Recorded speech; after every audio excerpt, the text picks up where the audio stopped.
Effectivement, moi je suis oncologue médical, je travaille en grande partie à l'hôpital de Jolimont, où je m'occupe des cancers du sein, des cancers urologiques et des cancers tétécous, mais je travaille également à Saint-Luc dans toutes les études, mais uniquement dans les cancers urologiques. Le cancer, il a toujours existé, il a toujours été avec nous.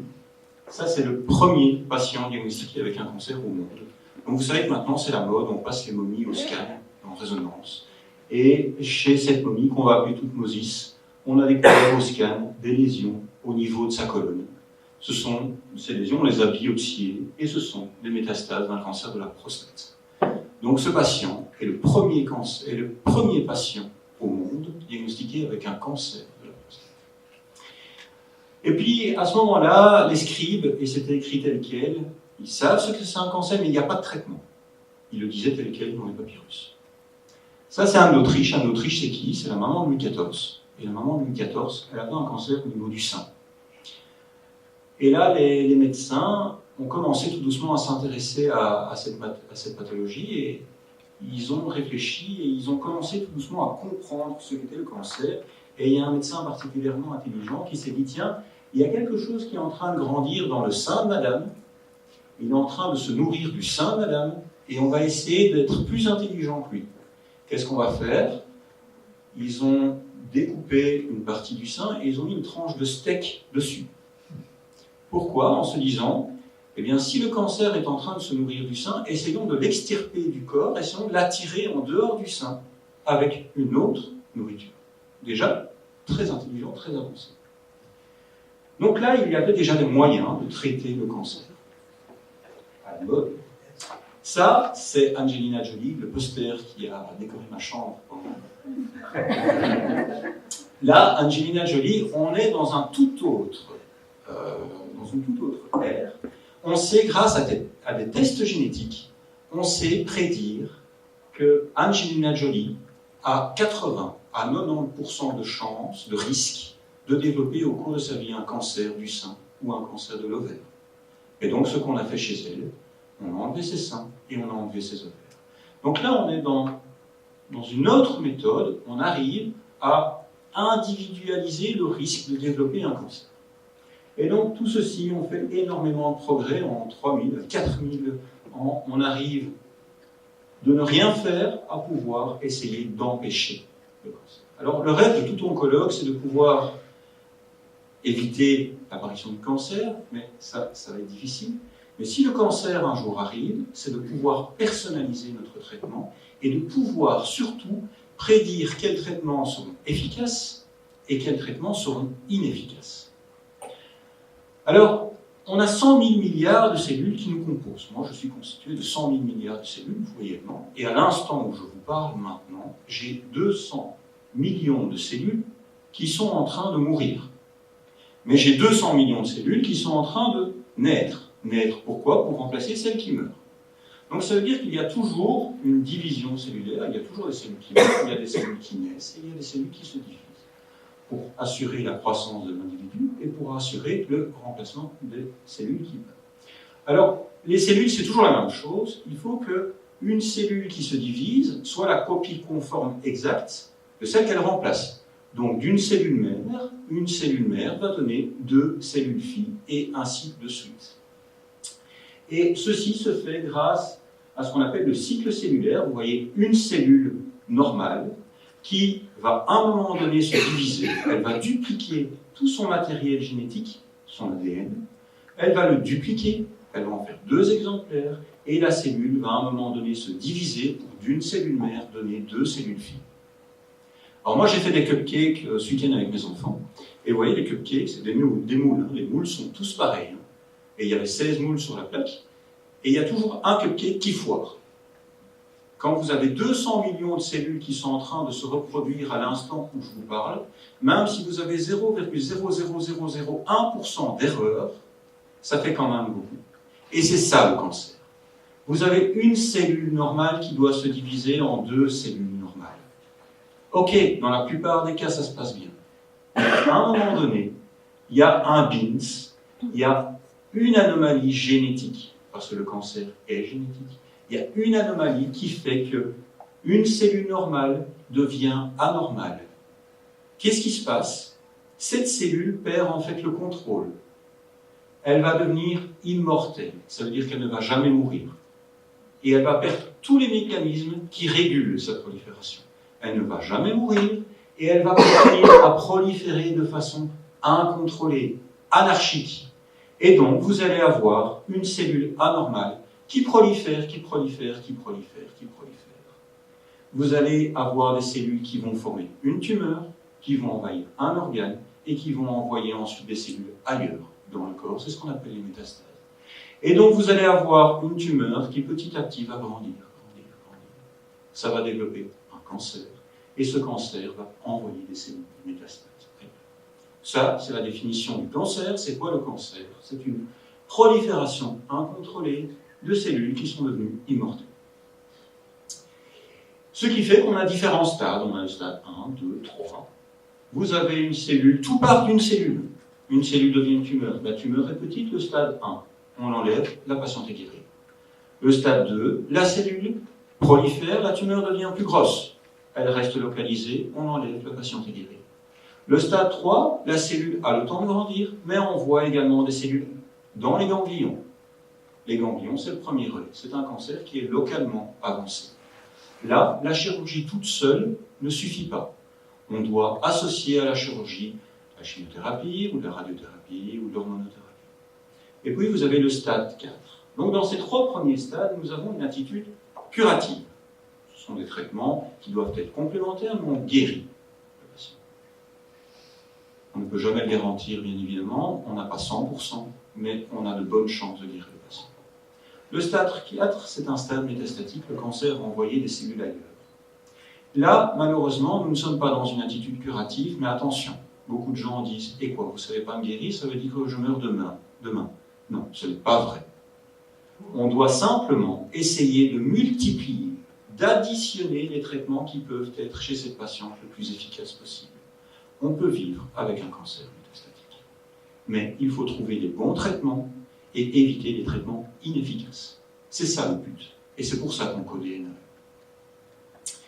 Quels sont les traitements que nous avons à notre disposition à l'heure actuelle? Nous avons bien évidemment la chirurgie, qui est le traitement, la pierre angulaire du traitement. On doit se débarrasser du cancer. Ce traitement de chirurgie doit être accompagné d'autres traitements. Il y a la radiothérapie, qui est également un traitement local. Envoyer des rayons à l'endroit où se trouvait la tumeur, pour griller l'endroit où se trouvait la tumeur, brûler cet endroit-là. Nous avons la chimiothérapie. La chimiothérapie, c'est quoi? C'est un traitement toxique, parce qu'on veut qu'il soit toxique, qui diffuse dans tout le corps et qui va tuer toutes les cellules qui prolifèrent vite. La définition du cancer. Nous avons des thérapies hormonales dans certains types de cancers hormonodépendants, le cancer du sein, le cancer de la prostate. Et nous avons des nouveaux traitements, des traitements qui font de plus en plus leur preuve, des traitements qui font de plus en plus leur apparition, parce que le but, évidemment, au contraire de la chimiothérapie qui va tuer toutes les cellules qui prolifèrent vite, l'idéal serait d'avoir un traitement qui va cibler uniquement les cellules cancéreuses. Ce sont les thérapies ciblées. Essayez de trouver un mécanisme, essayez de cibler un mécanisme propre aux cellules cancéreuses, un mécanisme qui est responsable du développement et de la progression du cancer. Ça s'appelle une thérapie ciblée. Et nous avons l'immunothérapie qui fait énormément de vagues à l'heure actuelle, qui est un traitement révolutionnaire, qui n'est pas un traitement miraculeux, mais révolutionnaire, qui va faire quoi? Qui va en fait stimuler votre système immunitaire pour que votre système immunitaire devienne assez fort pour reconnaître et détruire les cellules cancéreuses. Donc nous avons énormément de traitements. Comme Jean-Paul l'a dit, quand on donne un traitement, on n'est pas sûr que ça marche. Alors bien sûr, nous avons des pratiques standards. Quand on a tel type de cancer, à tel stade, on donne tel traitement. On ne peut pas prédire que ça va marcher. Ça marche dans un certain pourcentage. Mais ça ne marche pas tout le temps. Encore une fois, le but et l'idéal pour un oncologue, c'est quoi? C'est de trouver le traitement qui marche et éviter les traitements qui ne marchent pas. On va prendre l'exemple des traitements ciblés, essayer de cibler un mécanisme responsable du développement du cancer. Ça, c'est une cellule normale. Ce sont des cellules qui nous composent. Et toute cellule est composée de quoi? D'une enveloppe qu'on appelle membrane et d'un noyau où se trouve l'ADN, le matériel génétique. Cette cellule, elle baigne dans un environnement qui peut être riche en nutriments, en oxygène, en sucre, ou pauvre en nutriments, en oxygène, en sucre. Comment la cellule reconnaît le milieu dans lequel elle est? Grâce à ce qu'on appelle des récepteurs, qui sont en fait l'interface entre le milieu dans lequel elle baigne et la cellule. Imaginez que vous avez une cellule qui baigne dans un environnement riche en sucre. Le sucre est là. Le sucre fait quoi? Le sucre vient se fixer sur le récepteur.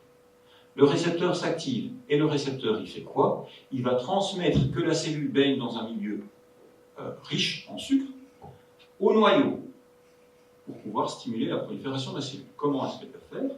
Ce récepteur va faire quoi? Va activer ce qu'on appelle une voie signalétique, une cascade de protéines. Ça va être, donc ce récepteur active une protéine, qui en active une autre, qui en active une autre, qui va activer le noyau et qui va lui dire « Ok, je suis dans un milieu qui est propice au développement, cellule, prolifère, cellule, divise-toi ». Donc ce sont des voies signalétiques, une cascade signalétique.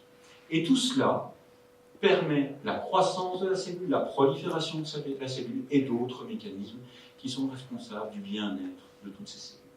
Tout ça est un équilibre extrêmement bien équilibré. C'est ce qu'on appelle l'homéostasie. Il suffit d'un simple problème dans cet équilibre pour que tout se déstabilise. Imaginez que vous avez trop de récepteurs. La cellule va être continuellement active. Imaginez que vous avez un récepteur qui est continuellement activé. Imaginez que vous avez une voie signalétique qui est continuellement activée, trop activée. Qu'est-ce que cela va faire? Eh bien, cela va continuellement, anarchiquement, excessivement stimuler la croissance de la cellule, la prolifération de la cellule. Et donc, vous allez avoir une cellule qui va continuellement proliférer. Et ça, je vous ai dit que c'était le propre du cancer. Donc, les traitements ciblés vont essayer de faire quoi? De cibler ces voies signalétiques, ces protéines qui sont trop actives dans certains cancers. Ça, c'est le but du traitement ciblé que le cancer. Et c'est ce qu'on a dans le cancer du sein avec l'herceptine. Donc ça, c'est une thérapie ciblée que l'on connaît, que l'on utilise, ça fait 15 ans qu'on l'utilise, et c'est un traitement qui va cibler ce récepteur HER2. Ce récepteur HER2, on l'a tous sur nos cellules. Mais on sait que dans 20% des cancers du sein, ce récepteur, il est trop actif. Il est présent en trop grande quantité. Ce récepteur présent en trop grande quantité va faire quoi? Va continuellement stimuler, continuellement, excessivement, anarchiquement stimuler la cellule. Et ceci est responsable du cancer, et cela est responsable du moins bon pronostic des patientes qui ont un cancer du sein porteurs de ce récepteur HER2. On sait que ce récepteur HER2 est responsable de la progression du cancer. On a la cible. Qu'est-ce qu'on fait? On va cibler cette cible. Et on a ce médicament qu'on appelle trastuzumab ou Herceptine. C'est un simple anticorps. C'est un anticorps qui va faire quoi? Qui va venir se lier sur ce récepteur et l'empêcher de s'activer. Donc on sait que dans 20% des cancers du sein, vous avez ce mécanisme qui est responsable du développement du cancer. Ciblons ce mécanisme. Vous avez une thérapie ciblée qui va marcher. Ça ne sert à rien de donner cette thérapie ciblée à tous les patients qui ont un cancer du sein. Ça ne marchera que chez 20%. Lesquels? Les 20% qui ont ce récepteur présent en trop grande quantité. Donc ceci est une thérapie ciblée. Alors ça c'était très simpliste. Ça, c'est un peu plus compliqué et c'est encore loin de ce qui se passe dans nos cellules. Vous avez un ensemble de voies signalétiques, et encore ce sont les plus connus, qui ressemblent à un itinéraire de métro. Eh bien oui, ce sont chaque fois des voies signalétiques, des protéines, un ensemble, une séquence, une cascade de protéines qui sont continuellement activées, qui peuvent favoriser le développement du cancer. Et donc ça veut dire que dans les différents types de cancers, on peut très bien avoir cette protéine-ci qui peut être activée, ou celle-là, et ou celle-là. Par contre, à l'heure actuelle, aujourd'hui, nous n'avons pas de façon standard une carte d'identité des cellules cancéreuses. Oncodena va vous fournir cette carte d'identité et va essayer d'analyser toutes ces protéines. Donc, toutes ces protéines que l'on connaît peuvent être éventuellement la cible de traitement ciblé.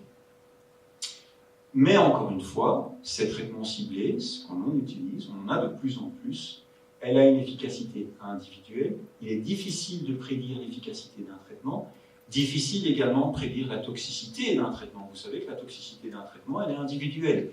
Moi, je prends un comprimé d'Augmentin, je peux être malade. Vous pouvez prendre un médicament, vous pouvez ne pas être malade. La toxicité, elle est individuelle. Et à l'heure d'aujourd'hui, on ne sait pas prédire l'efficacité ni la tolérance d'un individu à un traitement. Donc aujourd'hui, de façon standard, je répète, de façon standard, on n'a pas de carte d'identité de la tumeur complète. On n'a pas la carte d'identité, on n'a pas la liste des mutations, la liste des anomalies que l'on peut rencontrer dans une cellule cancéreuse. Ça pourrait nous aider, parce que si on a la liste des anomalies dans une cellule cancéreuse, on peut cibler ces protéines qui ne fonctionnent pas normalement.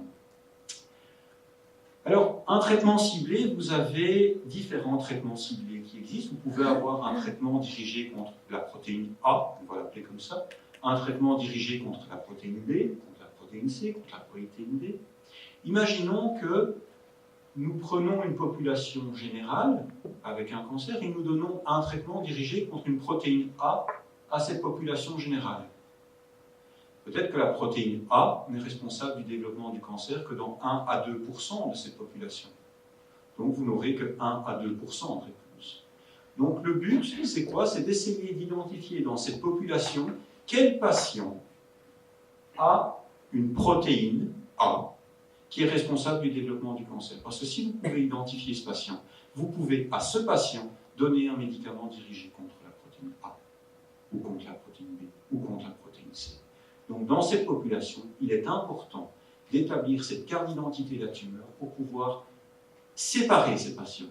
Ce patient-ci va bien répondre au traitement anti-A, parce que la protéine A est responsable du développement du cancer. Donc ça, c'est le but.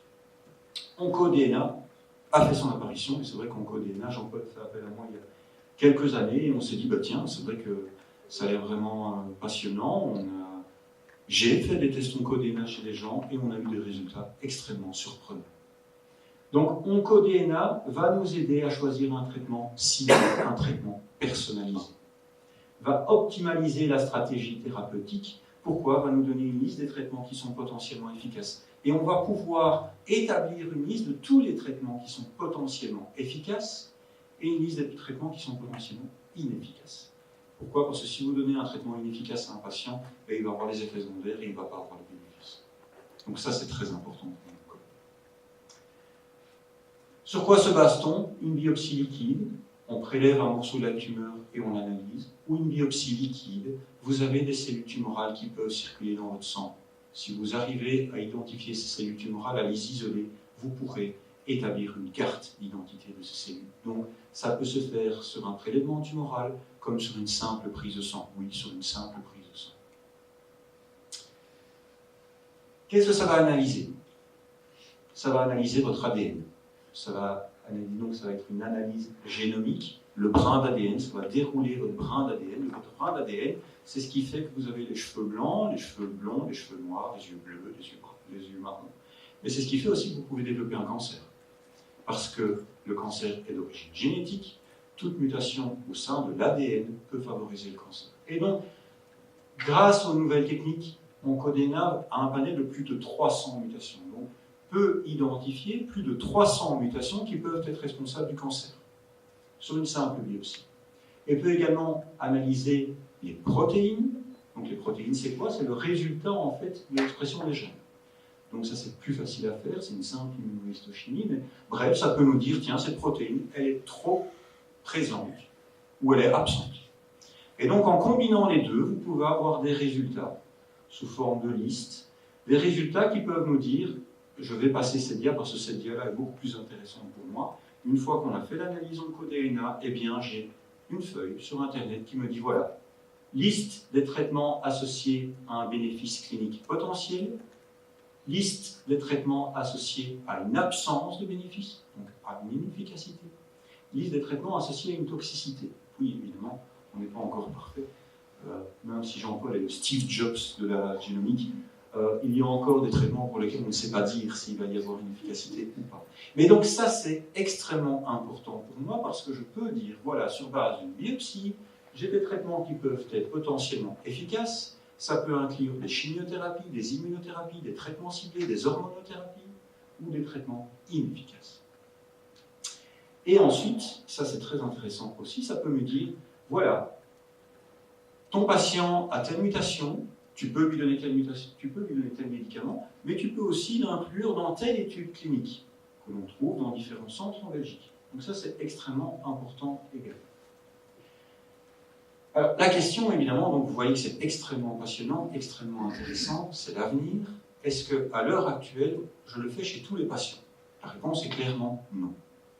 Si quelqu'un vient avec un cancer du sein qui est localisé, qui peut être guéri avec une chirurgie, une hormonothérapie et une radiothérapie, je ne vais pas faire un test Oncodena chez ce patient à l'heure actuelle. Ça ne va rien apporter dans la prise en charge. Ça reste un traitement standard, chirurgie, radiothérapie, hormonothérapie, plus ou moins chimiothérapie. Ça ne va rien apporter dans ma prise en charge. Ça ne va rien apporter au patient. Je ne vais pas lui donner un traitement supplémentaire pour ça, alors qu'on a des traitements standards qui marchent très bien. Par contre, si vous avez un cancer qui est avancé, avec des métastases, où vous savez que vous ne pouvez pas guérir le patient, mais où le but c'est d'essayer d'additionner le plus de traitements efficaces possible, là, ça vaut le coup. Parce qu'un patient qui a des métastases, vous n'allez pas le guérir avec un traitement. Vous allez avoir une réponse, et votre cancer, il est extrêmement bien fait, il va s'adapter à ce traitement. Vous lui donnez un traitement, d'accord, il va répondre. Et il va s'adapter, et il va ressurgir à un moment donné. Vous devez additionner, vous devez collecter tous les traitements qui sont potentiellement efficaces. Donc, avoir un test Oncodena chez un patient avec des métastases, c'est extrêmement précieux et important. Pourquoi? Parce que ça peut nous dire, voilà, tu as tel traitement qui peut marcher, si ton traitement ne marche plus, tu as encore celui-là, tu as encore celui-là, tu as encore celui-là. Ça ne sert à rien de perdre ton temps avec celui-là, parce que celui-là peut ne pas marcher. Et donc, chez les patients avec un cancer métastatique, où le pronostic n'est pas bon, vous voyez qu'après un premier traitement, le cancer reprogresse très vite, là, ça vaut la peine. Là, je pense qu'il faut faire un test Oncodena pour essayer d'avoir l'identité de la tumeur, pour essayer de mieux comprendre ses caractéristiques, pourquoi elle progresse, et pour essayer, encore une fois, d'identifier le traitement qui peut marcher le plus possible. Évidemment, ce n'est pas parce qu'on a un test Oncodena qu'on peut vous dire ça va aller, ça va marcher. Il n'y a jamais de certitude. Mais c'est une aide précieuse. Et je vais terminer avec un exemple. C'est une dame de 60 ans qui avait un cancer du sein avec des métastases. Donc, encore une fois, je répète, le but, c'est d'essayer d'accumuler le plus de traitements possibles et efficaces. Et donc, elle a reçu un premier traitement qui était une hormonothérapie. Malheureusement, le traitement par hormonothérapie n'a plus marché. Qu'a-t-on comme possibilité à ce stade-là? On peut choisir entre une chimiothérapie ou une hormonothérapie associée à un traitement ciblé, on va l'appeler traitement ciblé A. La chimiothérapie tue toutes les cellules qui prolifèrent vite, le traitement ciblé va cibler une protéine A. Donc j'ai fait chez elle un test Oncodena avec une biopsie, on a dû rebiopsier la dame. Pourquoi c'est important d'avoir la biopsie la plus récente possible? Pourquoi? Parce que la tumeur, elle peut s'adapter. Et la biopsie que vous avez aujourd'hui, elle ne correspond peut-être pas à la biopsie que vous aviez il y a 2 ans. Donc la tumeur, elle s'adapte, la tumeur, elle change. Important d'avoir la biopsie la plus récente possible. Donc on a biopsié la dame et on a fait ce test Oncodena sur la biopsie et sur la prise de sang. Et le test m'a dit, voilà, tu peux donner sans crainte, non, pas sans crainte, tu peux, ce traitement ciblé A est dans la liste des traitements potentiellement efficaces. J'ai choisi ce traitement potentiellement efficace et j'ai eu 16 mois de réponse à un traitement ciblé. 16 mois. Super. Malheureusement, le cancer est ce qu'il est et le cancer progresse. Le cancer, il avance. Le cancer, il s'adapte. Et il s'est adapté en un traitement ciblé A. Qu'est-ce qu'on a fait? Eh bien, il y a un nodule cancéreux qui est apparu au niveau de la peau. On a rebiopsié. On a rebiopsié ce nodule. On a refait un test Oncodena. Pourquoi? Parce que j'avais le choix entre une chimiothérapie ou une hormonothérapie et un traitement ciblé B. Le test OncoDNA m'a dit voilà, ton traitement ciblé B est dans la liste des traitements potentiellement efficaces. J'ai évidemment choisi mon traitement ciblé B. En un mois, j'ai eu une réponse superbe avec une disparition des nodules. Cette dame a répondu pendant 17 mois. Encore une fois, 17 mois. Encore ce n'est pas la même femme. C'est la même femme. C'est toujours la même. 16 toujours la même. A et 17 avec le B. C'est ça. Quand vous regardez ces traitements, dans les études cliniques, donc dans les papiers qui ont mené à l'approbation de ces médicaments, vous voyez que ces traitements, la moyenne de réponse, elle peut être de 6 mois. Là, on avait 16 et 17 mois. Et je n'ai pas gaspillé toutes mes cartouches parce que j'ai encore tout le panel des chimiothérapies que je peux donner. Là, je me suis basé sur le test OncoDNA qui m'a dit « Ok, ces traitements sont dans la liste des traitements potentiellement efficaces. » C'est un argument en plus. Vous savez, quand vous commencez un traitement chez un patient, vous ne pouvez pas lui dire « ça va marcher ». Est-ce que c'est une loterie? Eh bien, en quelque sorte, oui. C'est une loterie, ça peut marcher comme ça peut ne pas marcher. Ça, c'est le problème en oncologie à l'heure actuelle. Donc, évidemment, on choisit toujours le traitement qui a le plus de chances de marcher. Mais donc, si on pouvait avoir une aide au moment où on prescrit un traitement, cette aide qui peut nous dire « Ok, là, tu as beaucoup de chances que ça marche, moi j'achète. » Et donc, cette dame a répondu « Et puis, malheureusement, la tumeur, elle est ce qu'elle est, elle avance. » Et donc là, j'ai refait une biopsie. Et là, vous voyez qu'entre la toute première biopsie et la dernière biopsie, il y a une protéine qui a considérablement changé. Elle n'était pas là, elle est devenue là. Le cancer s'est adapté. Et c'est probablement parce qu'elle a développé cette protéine qu'elle s'est adaptée au traitement que j'ai donné. Et donc, ce que j'ai fait, eh bien, encore une fois, je me suis fié à la liste des traitements potentiellement efficaces. On a un traitement ciblé, qui est un inhibiteur MET qui n'est pas du tout remboursé dans le cancer du sein. Pas du tout. Pourquoi? Parce que si vous donnez ce traitement dans une population de patientes avec un cancer du sein, vous aurez très peu de réponses. Mais là, j'ai un argument, j'ai un rationnel, j'ai... Je cherche le mot. Pas une preuve, un argument pour me dire, ok, je peux aller avec ce traitement. J'ai donné ce traitement, et vous voyez qu'en l'espace d'un mois, vous avez des métastases qui sont en train de disparaître. Cette dame a reçu du cabozantinib à usage compassionnel, ça veut dire que ce n'est pas du tout remboursé, mais cette dame a pu avoir un traitement supplémentaire, additionnel, par rapport au traitement qu'on peut lui proposer de façon standard. Donc le but, c'est pour résumer, c'est ma dernière slide. Donc OncoDNA, grâce à toutes ces biopsies, va nous permettre, grâce à cette carte d'identité de la tumeur, de mieux comprendre le développement et la progression des cancers, va nous permettre de pouvoir établir une liste des traitements potentiellement efficaces, mais surtout aussi des traitements potentiellement inefficaces.